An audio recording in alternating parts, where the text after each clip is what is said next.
Hechos capítulo 25, hermanos, por favor.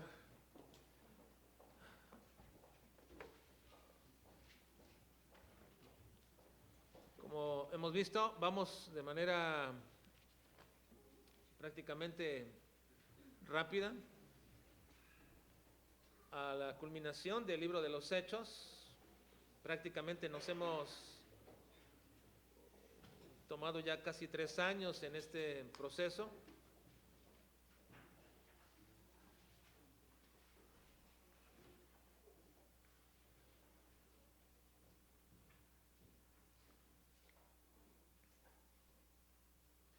Y si Dios permite, ¿verdad?, vamos a concluir, como les dije, si Dios permite, quizás en enero, o inicios o febrero, quizás terminemos el libro de los Hechos. Capítulo 25, vamos a iniciar este capítulo ahora, hermanos, y estos últimos capítulos los he estado dividiendo en 2 partes, ¿verdad? Anteriormente dividía los capítulos en 4 domingos, hoy estoy dividiendo en dos domingos, porque prácticamente hay una sola temática, desde el capítulo 22, 21, hay una sola temática, y esa temática tiene que ver con el testimonio que el apóstol Pablo está dando a su nación, a los romanos, a la gente que lo ha capturado. A partir del capítulo 21, el apóstol Pablo quedó convicto, ¿verdad?, ante las leyes por la predicación que estaba llevando.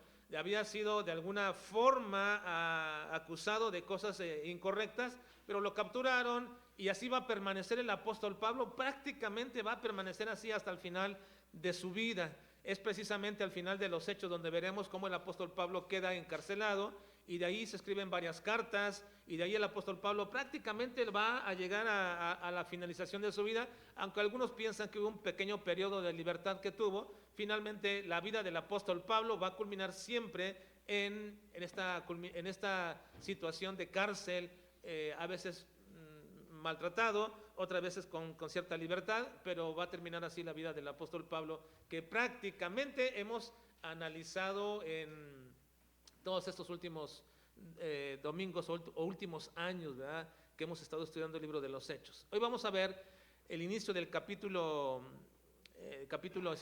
25.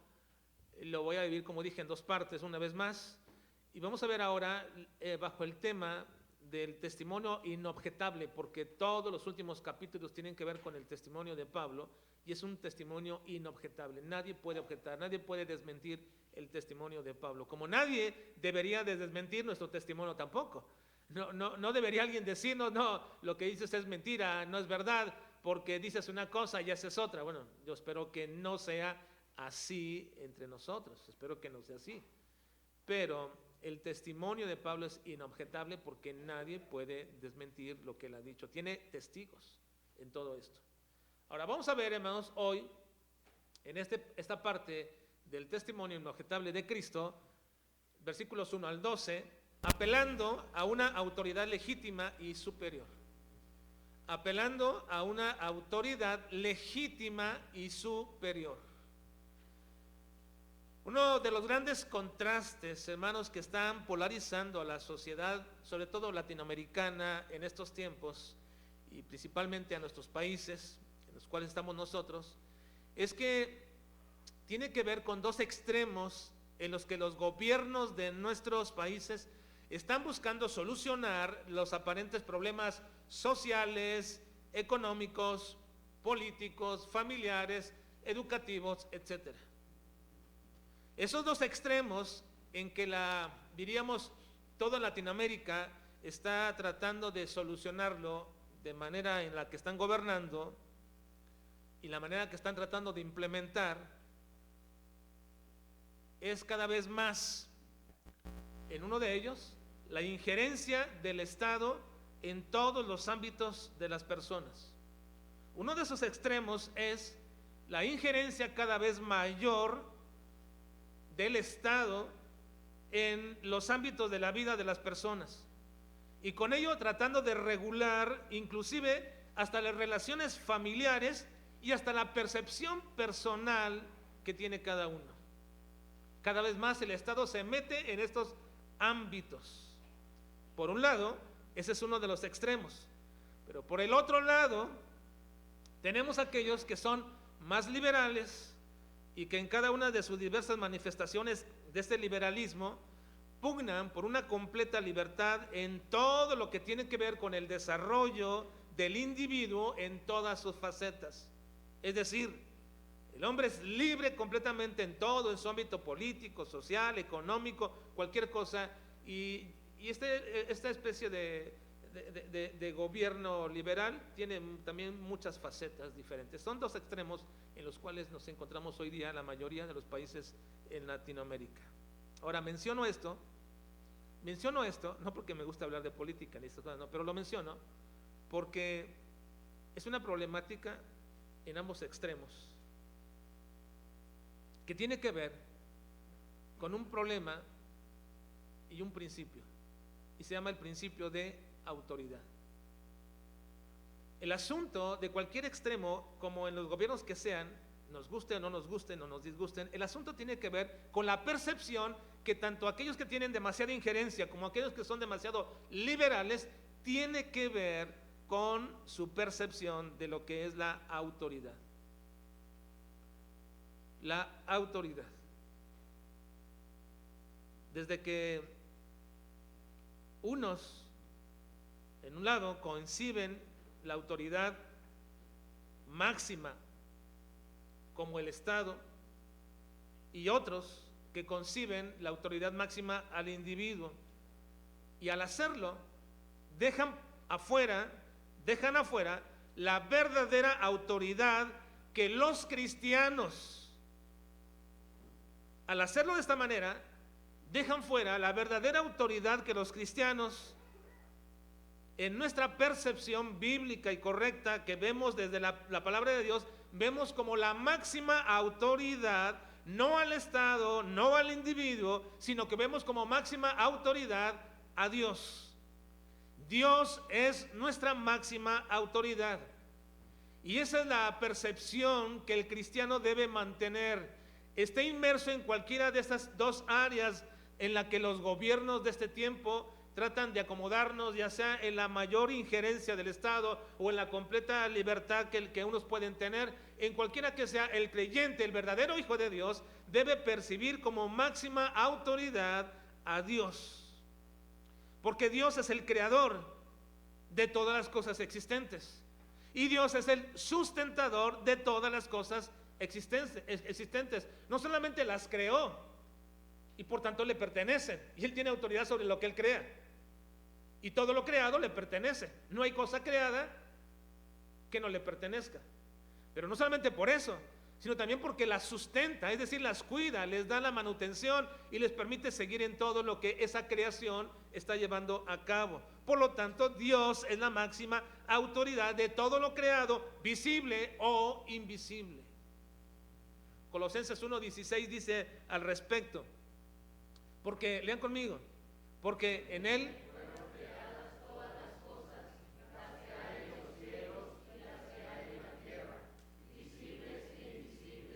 sean tronos, sean dominios, sean principados, sean potestades, todo fue creado por medio de Él y para Él. Así que Él lo creó, y con sus propósitos, quien tiene la final autoridad en todas las cosas es Dios. Ahora, en este relato, donde vamos a, usted dirá, bueno, ¿qué tiene que ver todo esto con el libro de los Hechos? Es lo que vamos a ver, observar. Nuestro tema en esta mañana, ahí en el tema que tenemos puesto, nuestro tema de esta mañana es apelando a una autoridad legítima y superior. Así que en el relato, hermanos, del apóstol Pablo está bajo un juicio que ya hemos observado por varias semanas, y voy a tratar de explicar ahorita de manera muy general los posibles, en lo que más pueda, los eventos y las circunstancias que ahora encontramos en este relato del capítulo 25 que estamos iniciando.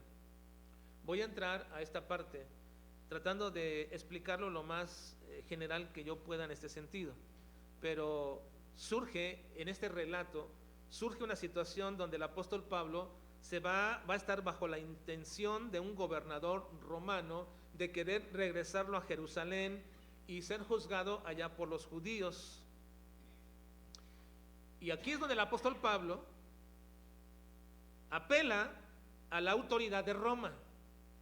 el apóstol Pablo apela a la autoridad de Roma, rechazando el ser juzgado como judío por los judíos y prefiriendo a un tribunal romano. Eso parecería de entrada un desprecio a todos por la autoridad de su propia nación. Pero es en esta petición, hermanos, que surge del apóstol Pablo, que vamos a observar un principio al que me quiero enfocar mayormente en esta mañana. A ese principio me quiero enfocar, en esta petición del apóstol Pablo, en esa apelación que el apóstol Pablo hace al gobierno de Roma, es donde me quiero enfocar al principio que se desprende de ahí, que está impregnada toda la escritura respecto de este principio. Pero obviamente no quiero llegar a ello sin antes darles el contexto de toda la historia, lo cual quiero hacer de manera lo más rápido que pueda hacer para llegar al principio de autoridad que vamos a observar en esta mañana, de apelación a la autoridad. Vamos a empezar, hermanos. Vean, por favor, estamos en el capítulo 25, vamos a ver el versículo 1. Versículo 1, dice, leamos juntos. Llegado pues Festo,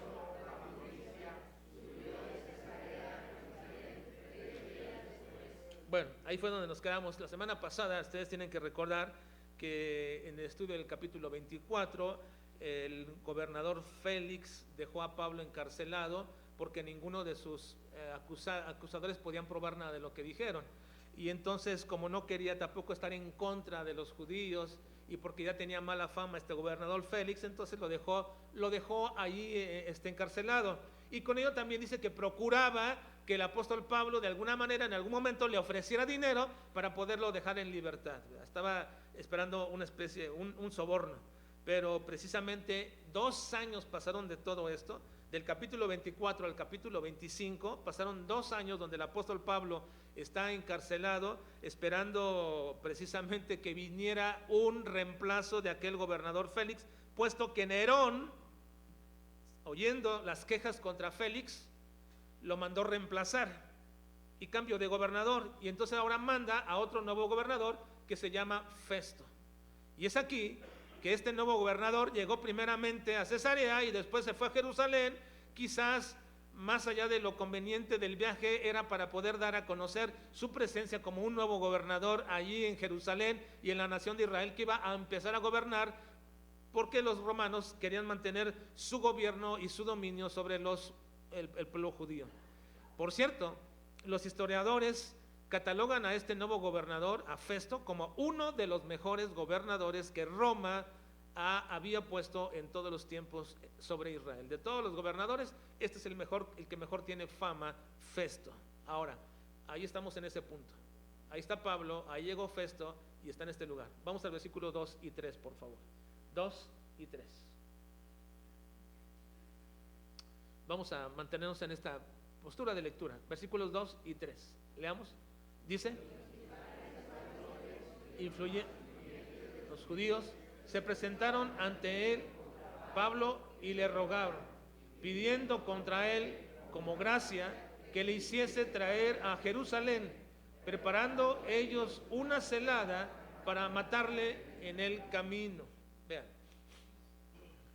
siguen los judíos. Después de 2 años, dice que de inmediato los principales líderes del pueblo de Israel se presentaron ante Festo para que pudiera traer de regreso a Pablo a Jerusalén y con eso pues darles una oportunidad de matarlo en el camino. Como ustedes recordarán, hermanos, hemos visto que el apóstol Pablo fue apresado en Jerusalén en el capítulo 21. Hace unos meses atrás vimos esta circunstancia, cómo fue apresado en el camino y cómo es que los judíos habían querido que juzgara a Pablo y que lo llevaran a la muerte, y no pudiéndolo condenar a muerte, entonces planearon entre ellos, muchos de los judíos, matar a Pablo porque querían matarlo y dijeron, no vamos a comer hasta que Pablo muera. Y de ahí pasamos hasta que Pablo está en Cesarea y está encarcelado y pasan 2 años. Obviamente seguía vigente el deseo y el fervor de estos judíos de querer matar al apóstol Pablo. Pero hay una pregunta que nos hacemos en todo esto. ¿Por qué había tanto enojo contra el apóstol Pablo? ¿Por qué había tanto enojo contra él que ni siquiera el tiempo que había transcurrido, había quitado ese deseo o había calmado los ánimos de querer matar al apóstol Pablo? ¿Por qué seguía vigente ese enojo contra Pablo? Bueno, ya hemos explicado anteriormente, siempre que una persona tiene pruebas irrefutables de testimonio, se vuelve una persona peligrosa. Por eso he llamado a esto un testimonio inobjetable. Siempre que una persona en un juicio, en alguna circunstancia donde tiene que haber la ley, alguien tiene pruebas que son irrefutables y que son que son vinculantes para que el acusado o los acusados puedan caer sobre ellos el peso de la ley. Siempre que una persona tiene pruebas inobjetables, irrefutables, se vuelve peligroso. Y Pablo tenía pruebas inobjetables de su testimonio que nadie, ni los judíos, ni cualquiera de ellos podía desmentir. Así que ellos querían su muerte. La razón por la cual los judíos llevaron a Jesucristo, hermanos, ante los tribunales romanos y para que fuera muerto por Pilato era exactamente la misma razón. Era la misma razón. Los mismos judíos querían la muerte de Jesús porque Jesús tenía pruebas irrefutables de que Él era Dios. Ellos pidieron su muerte precisamente por causa del testimonio de Cristo mismo, de que Él era Dios y el verdadero Mesías, el Hijo de Dios y Dios mismo. Los milagros, su predicación, su enseñanza de la Escritura que reflejaban que Él era el verdadero Señor, no la podían refutar ninguno de ellos. Venían fariseos y quedaban callados ante las pruebas de Jesús. Venían los saduceos y no podían decir absolutamente nada. En cierta ocasión se pusieron de acuerdo escribas, fariseos y saduceos para poder agarrarle en algún momento y se quedaban callados, y dice que ya nadie le quiso hacer frente porque no podían nada contra Jesús. Tenía pruebas irrefutables, y como tenía pruebas irrefutables, lo único que les quedaba a ellos era, ¿qué hermanos? Matarlo. Era matarlo. Definitivamente, hermanos, cuando alguien tiene pruebas irrefutables, el corazón pervertido, el corazón perverso, lo que quiere es eliminar esas pruebas. Y lo hicieron con Jesucristo. Es más, no solamente precisamente con Jesucristo, también lo hicieron también con Lázaro. Lázaro era una prueba irrefutable del poder de Cristo. Y cuando Jesucristo resucitó a Lázaro, y no pudiendo objetar ellos esto, porque todos sabían que Lázaro había muerto, y lo vieron vivo y estaba caminando y estaba hablando, ¿qué es lo que quisieron hacer? Matarlo. Vean Juan 12, 9 al 11. Gran multitud de los judíos supieron entonces que Él estaba allí y vinieron, no solamente por causa de Jesús, sino también por ver a Lázaro, a quien había resucitado de los muertos. Pero los principales sacerdotes acordaron dar muerte también a Lázaro, porque a causa de él muchos de los judíos se apartaban y creían en Jesús. Estoy probando, hermanos, la razón por la cual Pablo causaba tanto encono y enojo a los principales sacerdotes, porque tenía pruebas irrefutables del testimonio de Jesucristo. A Jesucristo mismo lo quisieron matar, porque él probaba que era Dios mismo. Lázaro era una prueba viviente de que era Dios y quisieron matar a Lázaro. Y lo mismo también hicieron con otros más, inclusive también lo hicieron con aquel ciego. ¿Se acuerdan? Aquel ciego que Jesucristo nació y que después andaban preguntando y le dijeron a él, ¿quién te sanó? Y él dijo, pues aquel hombre llamado Jesús. Y ellos, tratando de amedrentar, corrieron la voz de que cualquiera que dijera que Jesús era el Mesías o que era el verdadero Dios, que iba a ser corrido de la sinagoga. Y fueron con los padres, y a los padres le dijeron, ¿quién sanó a su hijo? Y la respuesta se vieron entre la prueba. Ellos no querían ser desterrados de la sinagoga, pero sabían que su hijo había sido ciego. Y dijeron, sabemos una cosa, que nuestro hijo era ciego, pero que ¿quién lo sanó? Pues pregúntenle a él, edad tiene.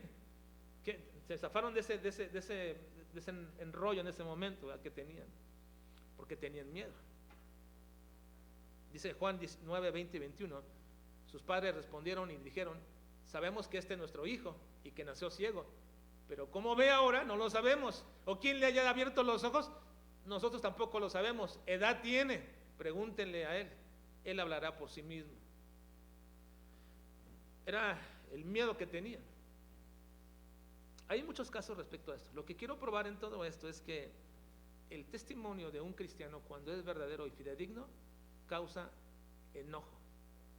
Primero, entre la familia. Después, entre los más cercanos. Causa enojo, desprecio, menosprecio. Ellos pudieron haber visto tu vida en una vida de liviandad, en una vida perdida, pero cuando Cristo la cambió, la transformó y eres una nueva persona, no dan crédito a eso y lo que hacen es que se enojan. Se enojan. Eso aconteció, creo que con muchos de ustedes pueden saberlo, ¿verdad, hermanos? ¿O no? Nosotros fuimos desterrados de nuestra familia por causa del testimonio de Jesucristo. Mis abuelos ya no querían nada con nosotros, mis tíos tampoco, no querían hablarnos nada, pero cuando mi padre vivía y era un alcohólico y andaba con ellos para todas partes, era el amigo, pero después que ya se manifestaba de una manera diferente, era desechado. Todos causamos, con un verdadero testimonio de Cristo, causamos enojo a los demás. En el caso del apóstol Pablo, era tanto el enojo porque él estaba promoviendo el evangelio de Jesucristo por todas partes, declarando que Jesús era el verdadero Dios y que si una persona se acercaba a Cristo y creía que era el verdadero Dios y Mesías, su vida era transformada cuando esta persona se sometía al señorío de Jesucristo. Su vida es transformada. Y todo comienza con una persona en una familia y después toda la familia. Porque ese es el poder del evangelio, hermanos. ¿O no? Cuando vino aquel carcelero de Filipo y preguntó y le dijo a Pablo y a Silas, ¿qué debo hacer para ser salvo? Ellos le dijeron, cree en el Señor Jesucristo y serás salvo tú. Y lo añade, y tu casa. Todo comienza contigo, porque tu testimonio es irrefutable. Va a tener que dar testimonio de ese evangelio que es poder de Dios para salvación. Siempre comienza con uno. Y ese evangelio lleva a ejercer su poder transformador en toda la familia. Así que nunca es bien recibido el testimonio de una persona que es transformada en Cristo. Recuerdo bien el caso, y quizás René te acuerdes de esto, quizás te acuerdes de este, pero cuando éramos adolescentes, yo creo, había un joven que llegó a nuestra casa. Este joven se llamaba Jesús. Chuy, ¿te acuerdas? Quizás. Era un joven que estaba perdido en las drogas, pero totalmente perdido en las drogas, completamente perdido en las drogas. Estaba siempre tirado en las calles, siempre tirado ahí con una bolsa de resistol y siempre tirado haciendo todo esto. Un día, después de darle el testimonio de Jesucristo, comenzó a ir a la iglesia, comenzó a subir a transformar, llegaba a nuestra casa, allí comía, a veces se dormía, pero de pronto sus padres, era un joven de unos 18, 19 años, sus padres ya no quisieron nada con él, absolutamente nada con él, y un día mi papá o mi mamá fueron a hablar con su familia, que vivían cerca de nuestra casa, fueron a hablar con él, y el padre estaba enojado, estaba enfurecido, y él dijo, pero es que le decía, pero no, ve ahora, dice, no quiero nada absolutamente con él, yo prefiero verlo ahí tirado en las drogas, lo prefiero ver ahí que con ustedes. Estaba tan enojado. ¿Cómo puede llegar a este punto en la vida de una persona, hermanos? El testimonio de Cristo y su poder transformador es rechazado por muchos. Y esto es lo que pasaba precisamente con el apóstol Pablo. Desde el día que él fue apresado, determinaron matarlo. Miren, Hechos 22 dice, y le oyeron hasta esta palabra, entonces alzaron, está el apóstol Pablo dando testimonio de Jesucristo, y le oyeron hasta esta palabra, entonces alzaron la voz diciendo, quita de la tierra a tal hombre, porque no conviene que viva. No conviene que viva. ¿A quién no le conviene? Obviamente a estos sacerdotes, a estas autoridades religiosas no les convenía. Desde entonces ellos procuraron y establecieron y dijeron, tiene que morir. Ahora vean por favor versículos 4 y 5 de nuestro pasaje.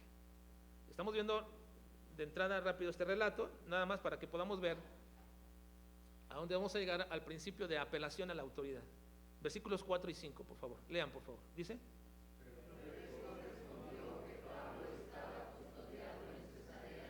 a donde él mismo partiría en breve. Y si hay algún crimen en este hombre, acúsenle. Vean. Vemos, hermanos, que la providencia de Dios le había garantizado al apóstol Pablo no moriría por manos judías. Estos judíos fueron de inmediato con Festo, el gobernador, apenas el flamante gobernador que estaba llegando a Judea y a Jerusalén, y quizás lo mejor hubiera sido que se hubiera puesto de acuerdo con las autoridades judías y simplemente le estaban pidiendo que trajera aquel hombre llamado Pablo, lo trajera a Jerusalén. No le pedían otra cosa. Sin embargo, vemos, hermanos, que Dios había dicho que Pablo no iba a morir en Jerusalén y que Pablo tenía que ir a Roma. Ya le había dicho el Señor, vas a ir a Roma. Así que la providencia de parte de Dios había garantizado que no moriría por manos judías, sino que iba a ir hasta Roma. En Hechos 23, 10 al 11 le había prometido Dios esto. Y habiendo grande discusión, el tribuno, teniendo temor que Pablo fuese despedazado por ellos, mandó que bajasen soldados y le arrebatasen de en medio de ellos y le llevasen a la fortaleza. A la noche siguiente se le presentó el Señor y le dijo: ten ánimo, Pablo, pues como has testificado de mí en Jerusalén, así es necesario que testifiques también en Roma. Está diciendo, no vas a morir aquí, ni aquí te vas a quedar preso, vas a ir a Roma porque ese es mi plan, que tienes que ir a Roma. Y bien, este gobernador Festo llegó y tenía relación en este momento quedar bien con las autoridades judías, y le pidieron que mandara a Pablo a Jerusalén, porque la idea era matarlo por el camino. Pero el gobernador no accedió. No porque él supiera el plan, él no accedió a las peticiones de las autoridades judías, quienes no teniendo más que hacer, tuvieron que ir a Cesarea para acusarle de esta forma. Pero ¿por qué no accedió el gobernador, hermanos?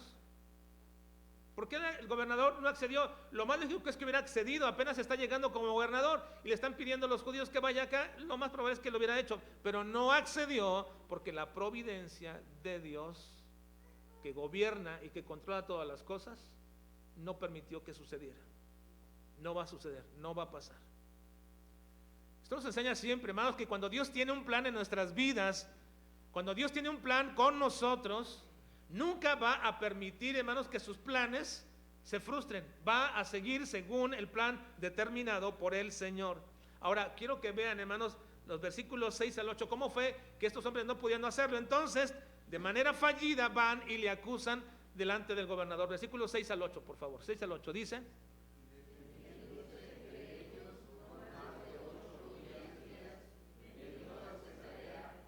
siguiente día se sentó en el tribunal y mandó que fuese traído Pablo.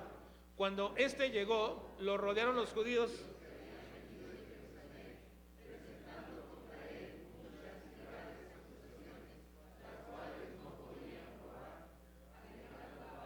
su defensa, ni contra la ley de los judíos, ni contra el templo, ni contra César he pecado en nada. No pudieron hacer absolutamente nada, fueron acusaciones fallidas. Nadie podía probar absolutamente nada. Y Pablo se defiende claramente: ni contra los judíos, ni contra la ley judía, ni contra el templo, ni contra César. Nada de pecado, que lo prueben.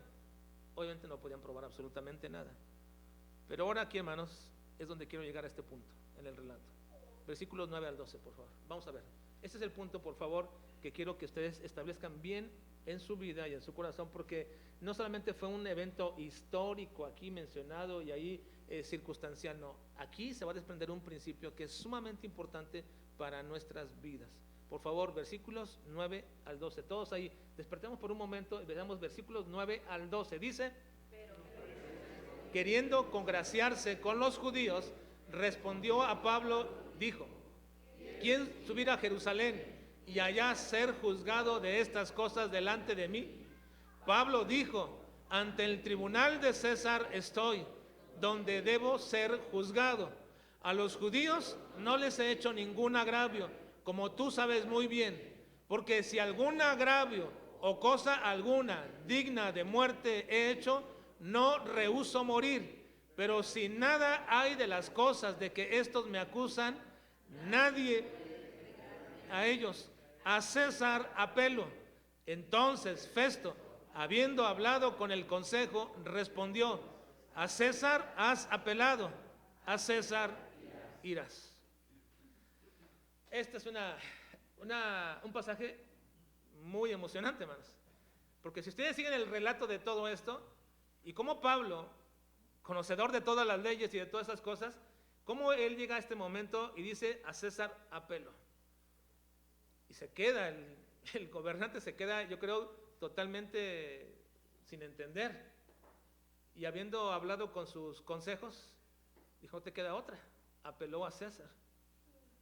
Y llega y dice, pues, apelaste a César irás. Y con ellos está, cuando Pablo escucha esto, a César irás, yo creo que Pablo se le llenó su corazón de emoción. Como cuando ustedes escuchan una noticia así de importante, ¿no?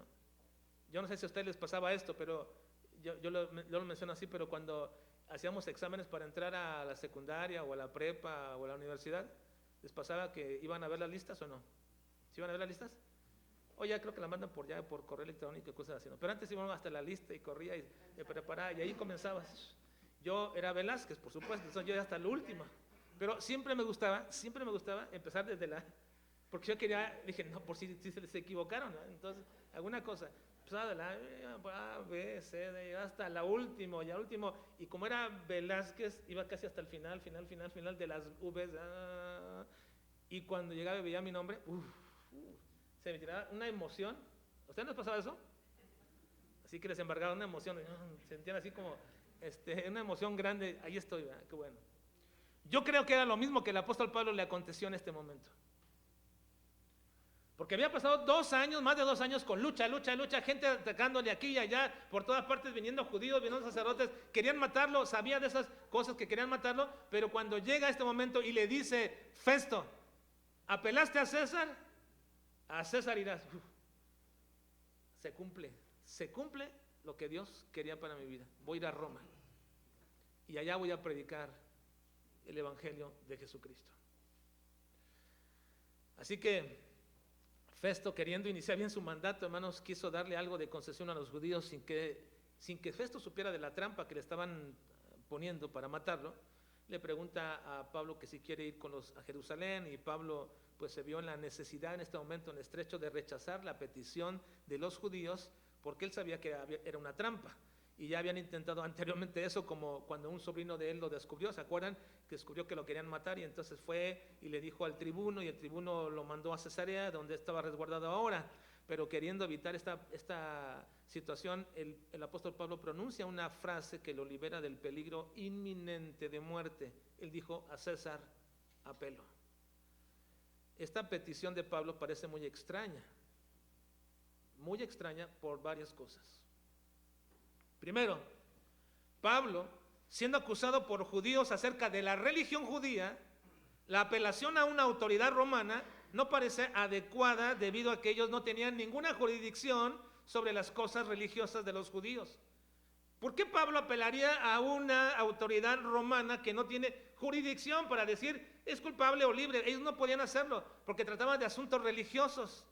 Así que nos parece extraño que Pablo apelara a una autoridad romana.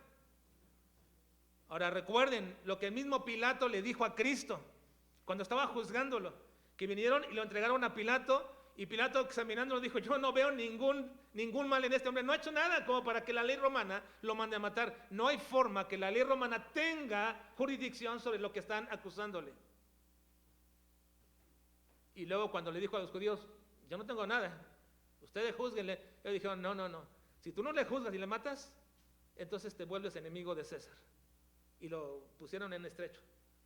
Y Pilato dijo, bueno, estoy en estrecho por esta situación, entonces me lavo las manos delante de ustedes, no tengo nada que ver con la muerte de este hombre, lo mato porque ustedes lo están acusando falsamente, y fue un juicio totalmente fraudulento, obviamente. Pero en ello estaba gobernando la soberanía de Dios, porque Jesús tenía que morir, y morir por crucifixión. Y los judíos no mataban por crucifixión, los judíos mataban por lapidación. Pero tenía que morir por crucifixión, de acuerdo a todas las profecías. ¿Y quiénes eran los únicos que mataban por crucifixión? Los romanos. Pero en eso estaba Dios moviéndose ahí perfectamente. Pero nos parece que la apelación de Pablo a los romanos es incongruente porque el asunto se trata de religión y los romanos no tienen nada que ver. Una segunda razón por la cual nos parece incongruente que Pablo apele a César es porque Pablo, él mismo decía, era un hebreo de hebreos, se enorgullecía de su nación y se enorgullecía de su origen, era un hebreo de hebreos. Pablo se consideraba así. Así que nos parece incongruente que Pablo se sintiera más seguro entre paganos que entre los de su propia religión. Eso parece incongruente. Quiero ir a ser salvado y cuidado por paganos y no entre los de mi religión, siendo que soy un hebreo de hebreos. Nos parecería incongruente. También nos parecería incongruente la petición de Pablo, apelo a César, porque Pablo conocía bien el carácter del emperador o del César que reinaba en aquellos tiempos en Roma.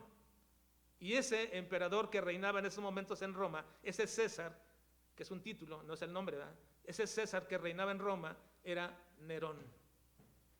Y Nerón era el hombre más impío y cruel, quizás de los peores gobernantes que tenía Roma. Él mismo había quemado Roma. Pero ¿sabe una cosa? Todavía nos parece incongruente esto. Porque Pablo apela a César, a Nerón, para ser juzgado por Nerón. ¿Y saben ustedes quién mató a Pablo? ¿Quién lo decapitó? Finalmente, Nerón. Fue Nerón mismo quien lo decapitó. Dio la orden de decapitar a Pablo. Así que nos parece incongruente que Pablo estuviese apelando a una autoridad romana que él conocía que era cruel, impía. ¿Cómo podía apelar a una autoridad de esta manera? Aún conociendo bien su carácter. Bueno, aquí es el punto donde quiero llegar esta mañana, hermanos. Pablo apela a una autoridad superior.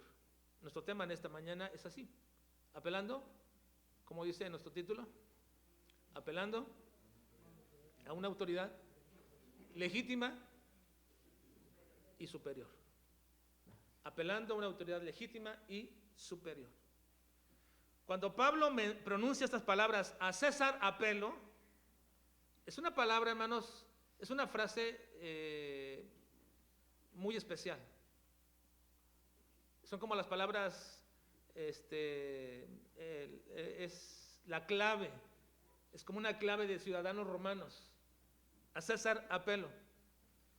Cuando Pablo pronunció esas palabras, a César apelo, ya, en ese momento, ni líderes judíos, ni gobernantes, cualquiera que estos sean de cualquier nación, ni el propio Festo tenían en ese momento ya más autoridad sobre la vida de un hombre que apelaba al César.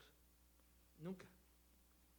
Y saben, no era que, me salgo de esta, no. Lo que pasa es que un hombre romano podía pronunciar estas palabras y él se sometía ya de ninguna manera a lo que el César dijera. Si el César decía, muere, mueres.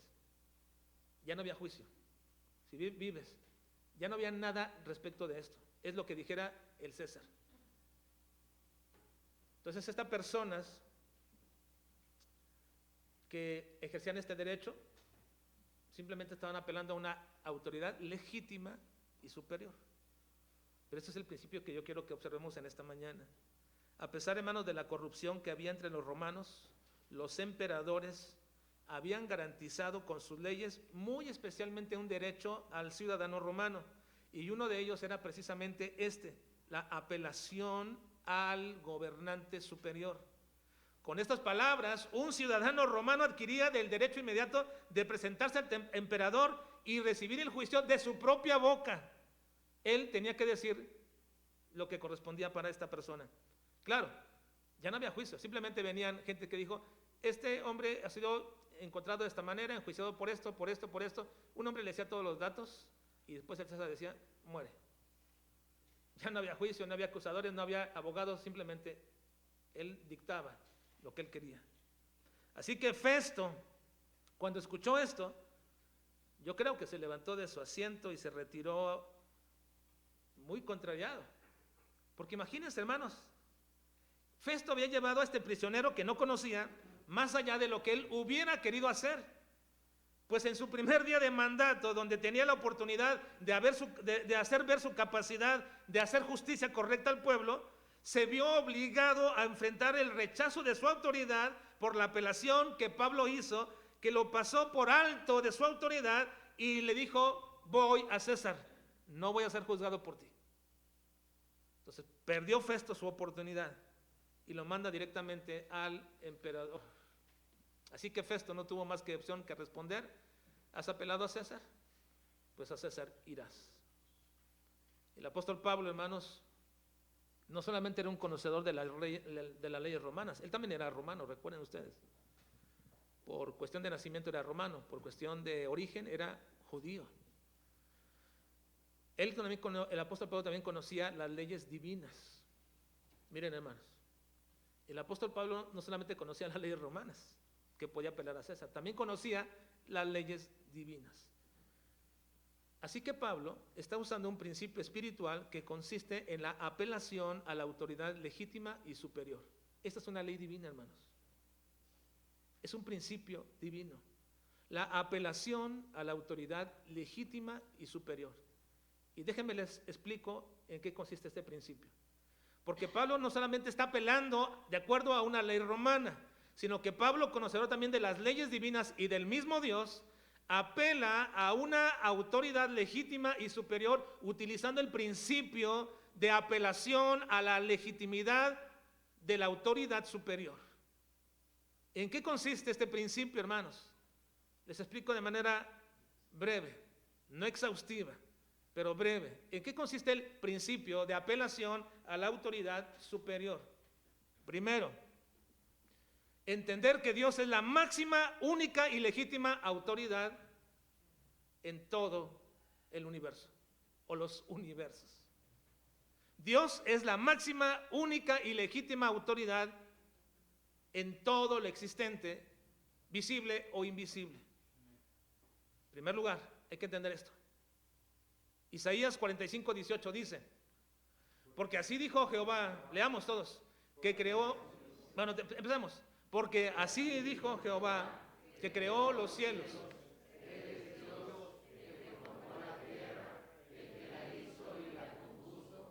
No la creó en vano, para que fuese habitada, la creó. Yo soy Jehová y no hay otro. Él creó todo lo existente y la creó con propósitos. Y Él la mantiene, la compuso, dice que Él la mantiene en su orden y aclara, y no hay otro. Así que ¿quién tiene autoridad sobre todas las cosas creadas? Dios. Capítulo 45, versículo 21, dice Dios mismo, leamos: proclamad y entren todos en consulta. ¿Quién hizo oír esto desde el principio y lo tiene dicho desde entonces? Sino yo, Jehová, y no hay más Dios que yo, Dios justo y salvador, ningún otro fuera de mí. Dios se abroga como el único y verdadero Dios existente. Él dice: yo soy el único, no hay nadie fuera de mí.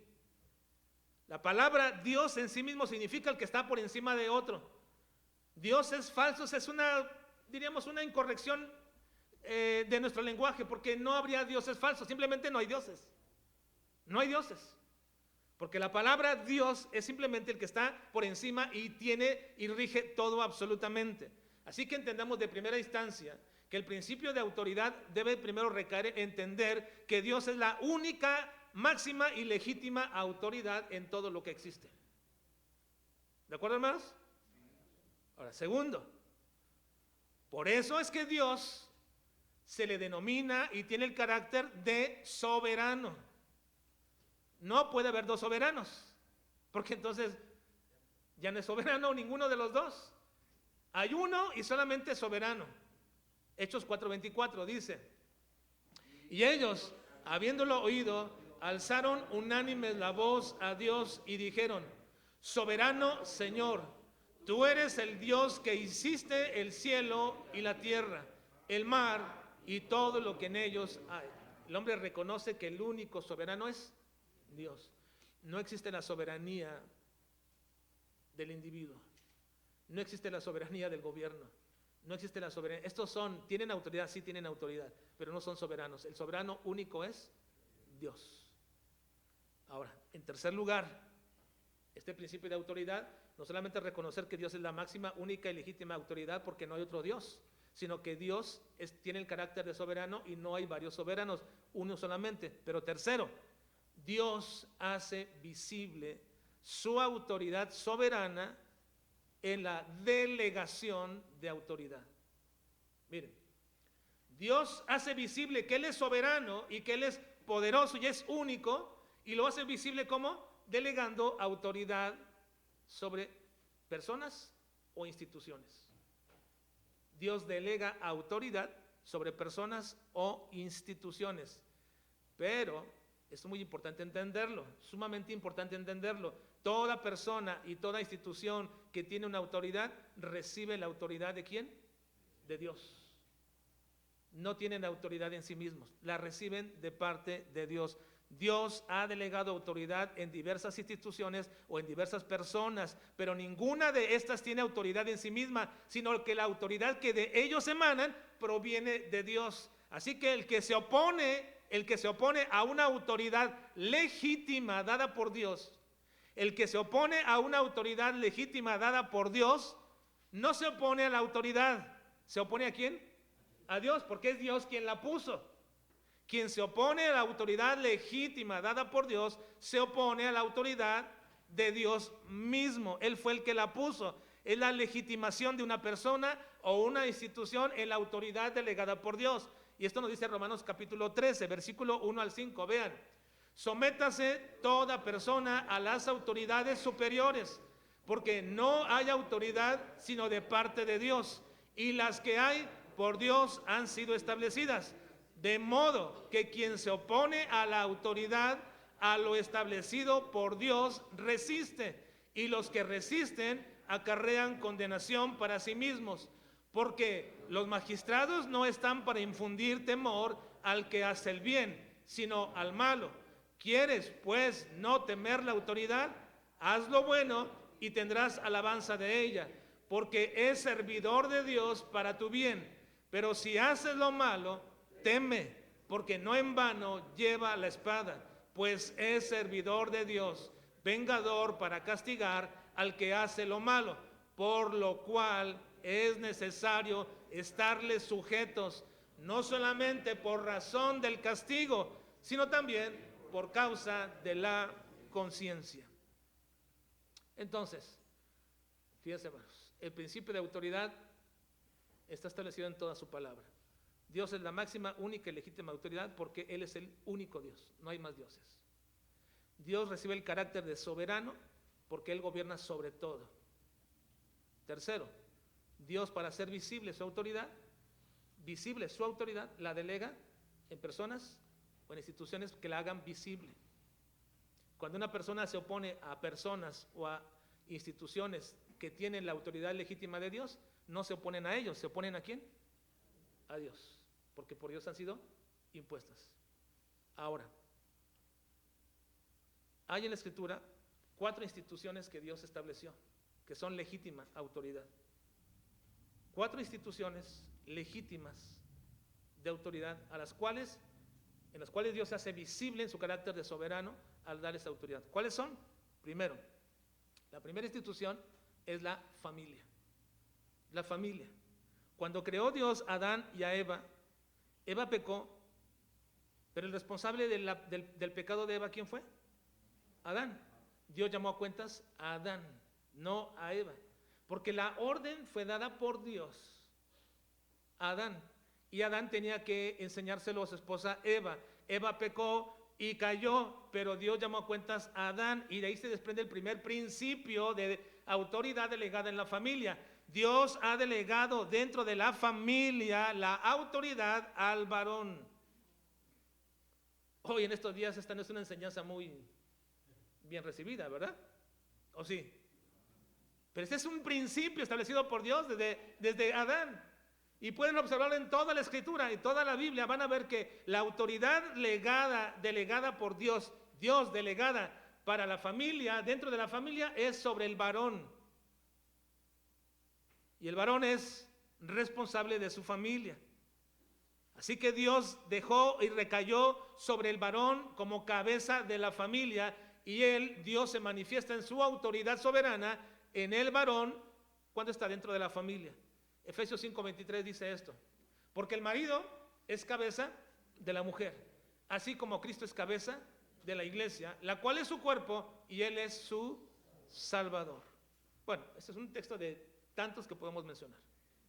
Y creo que no debería haber problemas, hermanas, o sí, para poder entender esto. No se trata de un adoctrinamiento donde ustedes sean rebajadas o donde ustedes sean sometidas de ninguna manera.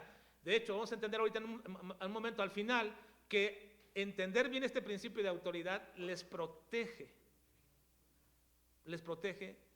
a todos aquellos que nos sometemos a la autoridad superior. Es una protección. Bueno, así que la autoridad delegada por Dios fue en la primera institución, la familia, dada al varón. Ahora hay una segunda institución legítima donde Dios delega una autoridad y es el Estado o el gobierno. El Estado o el gobierno del cual ya mencionamos en el texto pasado, que no debemos resistir a la autoridad porque Dios la ha impuesto. Él le ha dado al Estado la capacidad, precisamente mediante el gobierno que lleva a cabo, le ha dado la capacidad de poder ejercer autoridad, castigo, con leyes, y mediante esas leyes llevar a cabo Dios su autoridad suprema. Ahorita vamos a ver este punto de decir, bueno, pero ¿qué si las leyes se aplican mal? ¿Y qué si el hombre también comete algún acto incorrecto dentro de la familia? Vamos a ver al final esta parte, pero no perdamos de vista esto. En la institución del Estado gobierno humano, Dios delega su autoridad sobre ellos y por eso también nos manda no solamente a que nos sometamos a ellos, sino que también a que oremos por ellos. Oremos por el gobierno. Dice 1 Timoteo 2, 1 y 2. Exhorto ante todo a que se hagan rogativas, oraciones, peticiones y acciones de gracias por todos los hombres, por los reyes y por todos los que están en eminencia, para que vivamos quieta y reposadamente en toda piedad y honestidad. Ahora, cuando Pablo dice esto, ¿quién era el rey, hermanos, en Roma, que lo estaba juzgando? Nerón. ¿Quiénes eran los que lo perseguían a Pablo entre los judíos? Pues todas las autoridades superiores. Y Pablo dice, oremos por ellos. No se trata de que digamos tenemos un buen gobierno, un mal gobierno y que yo no lo acepto o no lo recibo o le obedezco o no obedezco. No se trata de eso. El Señor dice, tienes que hacerlo por principio de autoridad porque mi autoridad está sobre ellos. Y si tienes un mal gobierno es porque yo lo puse. Yo puse un mal gobierno en ustedes porque ustedes necesitan del juicio que yo traigo sobre esta nación. Ustedes dirán, pero ¿cómo puede hacer Dios eso? Bueno, pues lean la historia de Israel. Lean la historia de Israel y de Judá. Dios ponía y dejaba reyes que le traían al pueblo de Israel opresión. ¿Quién lo permitió? Dios. Porque era parte de su juicio sobre una nación que no quería nada con él, que lo rechazaba. Y si hoy día tenemos malos o buenos gobiernos, no es porque nosotros lo elegimos o porque son los mejores, de ninguna manera. Ejercemos un voto y un derecho ciudadano, pero finalmente quien hace todo esto es Dios. Y lo vamos a ver al final, en este punto. Pero esta es la segunda institución. Dios muestra su soberanía en la familia a través del varón, en el Estado a través de los reyes y gobernantes. Tercera institución dada por Dios, donde manifiesta su poder y su soberanía, la iglesia. La iglesia, donde la cabeza inobjetable es Cristo. Colosenses 1:18 dice, y Él es la cabeza del cuerpo, que es la iglesia, el que es el principio, el primogénito de entre los muertos, para que en todo tengan la preeminencia. Él es la cabeza inobjetable dentro de la iglesia. Pero como hemos dicho esto, hermanos, Dios hace visible su autoridad en personas, en instituciones. Sobre la familia recae sobre el varón, el esposo, el marido, el padre. Sobre el Estado, los gobernantes, el presidente, el rey, como sea su sistema de gobierno. Sobre la iglesia, Cristo es inobjetablemente la cabeza, pero Él ha puesto personas visibles, autoridad, para que se haga visible su soberanía. Y eso a veces no les gusta mucho a algunos miembros de las iglesias, pero así es, Dios ha delegado su autoridad sobre gente dentro de la iglesia. Hebreos capítulo 13, versículo 17 dice, ¿cómo?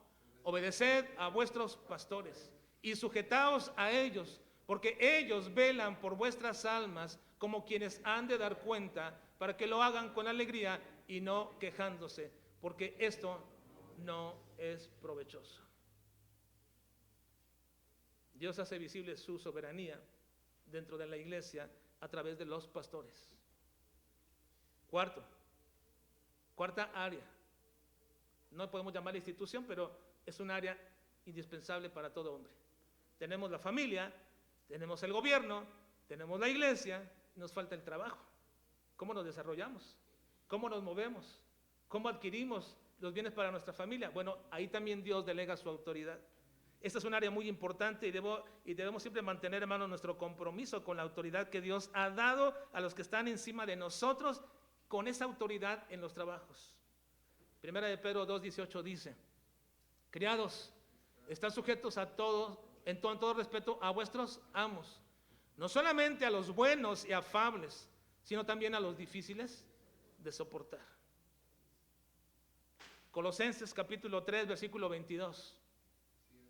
Siervos, obedeced en todo a vuestros amos terrenales, no sirviendo al ojo, como los que quieren agradar a los hombres, sino con corazón sincero, temiendo a Dios. Esas son autoridades legítimas, hermanos. No porque sean buenos o sean malos, son legítimas porque Dios ha delegado su autoridad sobre ellos. Pero no olvidemos algo. ¿Quién es la máxima autoridad? Dios. Ahora, ¿qué pasa, hermanos? Dentro de este principio de autoridad, ¿qué pasa si estas personas que hacen visible la autoridad soberana de Dios se exceden ellos en su autoridad? ¿Qué pasa con estas personas? Si un padre, si un presidente, si un pastor, si un patrón se exceden en su autoridad, ¿qué pasa con estas personas? Bueno, la Biblia es clara, ellas van a dar cuenta a Dios, porque Dios es el que las puso y por lo tanto Dios es el único que las puede quitar. Daniel capítulo 2 versículo 21 dice: Él muda los tiempos y las edades, quita reyes y pone reyes, da la sabiduría a los sabios y la ciencia a los entendidos. Y usted dirá, bueno, ¿y qué esperamos entonces? Bueno, espera la acción de Dios. Espera la acción de Dios sobre el gobierno, sobre aquel padre o esposo, sobre aquel pastor, sobre aquel patrón. Espera la acción de Dios, porque Dios delegó su autoridad y quien la ejerce mal no va a poder de ninguna manera sustraerse de la autoridad misma de Dios. Así que, hermanos, ¿qué significa el principio de apelar a la autoridad tal como lo hizo Pablo? ¿Qué significa esto, apelar a la autoridad tal como lo hizo Pablo?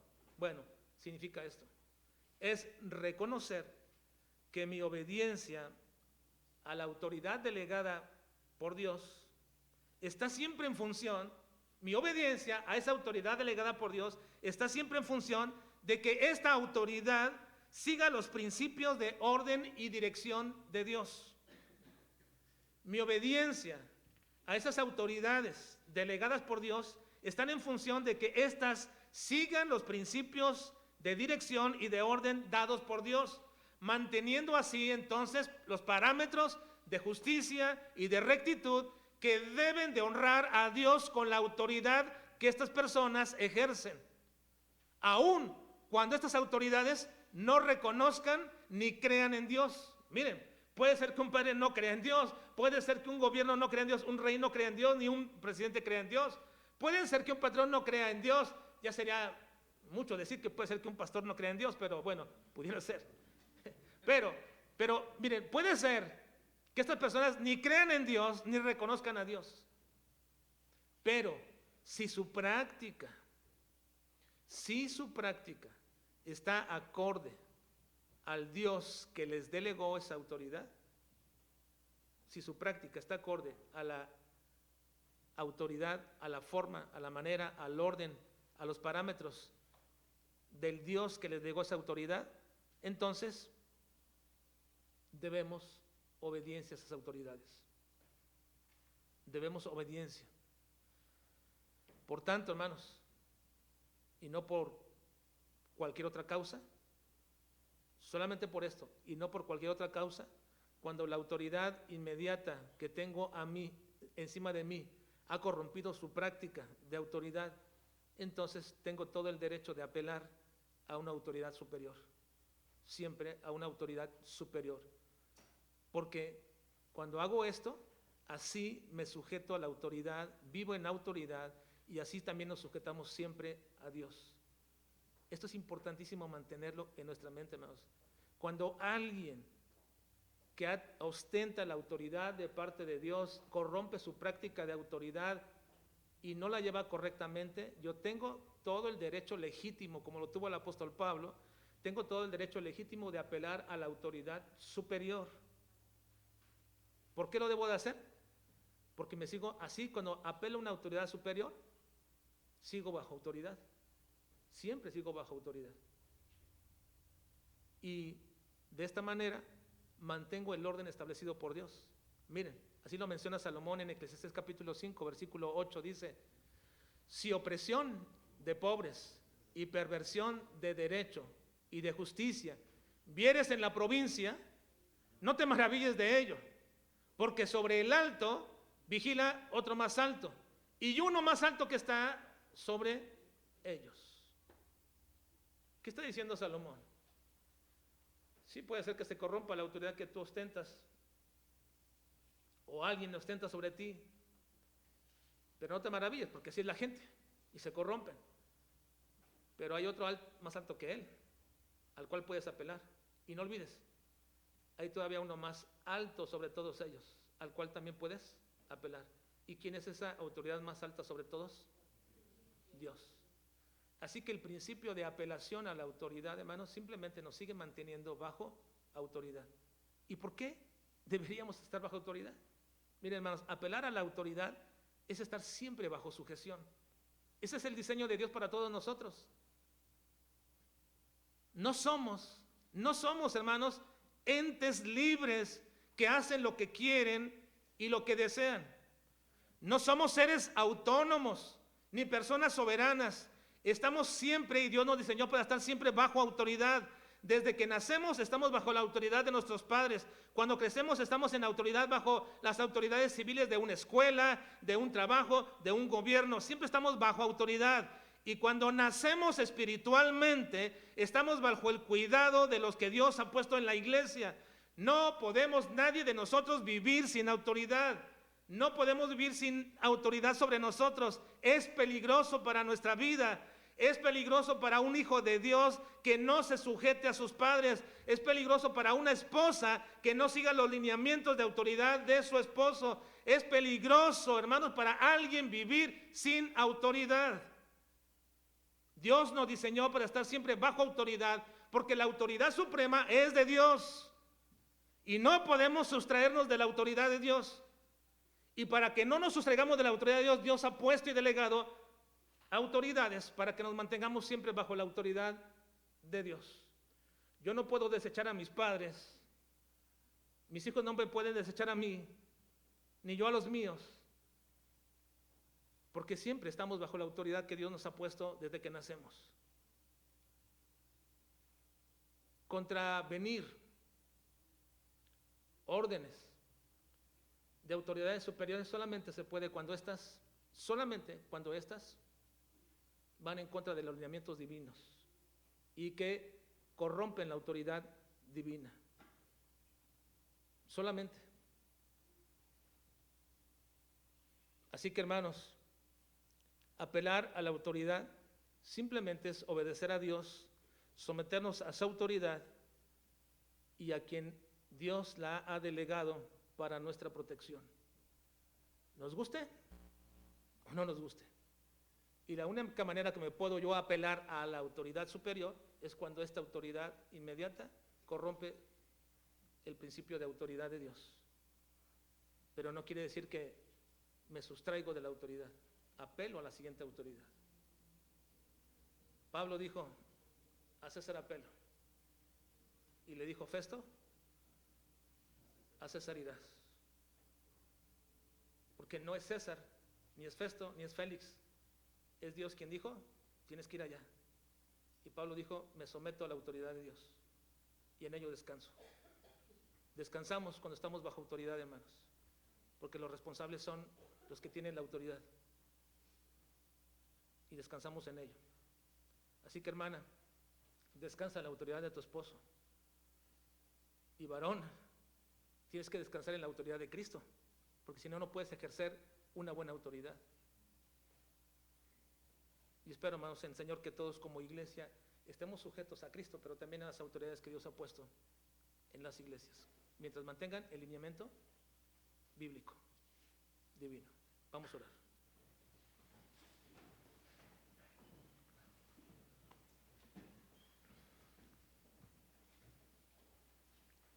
Padre, te quiero suplicar en esta mañana que nos ayudes a comprender este principio de autoridad, Señor, en nuestras vidas. Ayúdanos, Señor, porque es muy probable y muy seguro que muchos de nosotros tenemos una aversión a la autoridad por causa de las personas.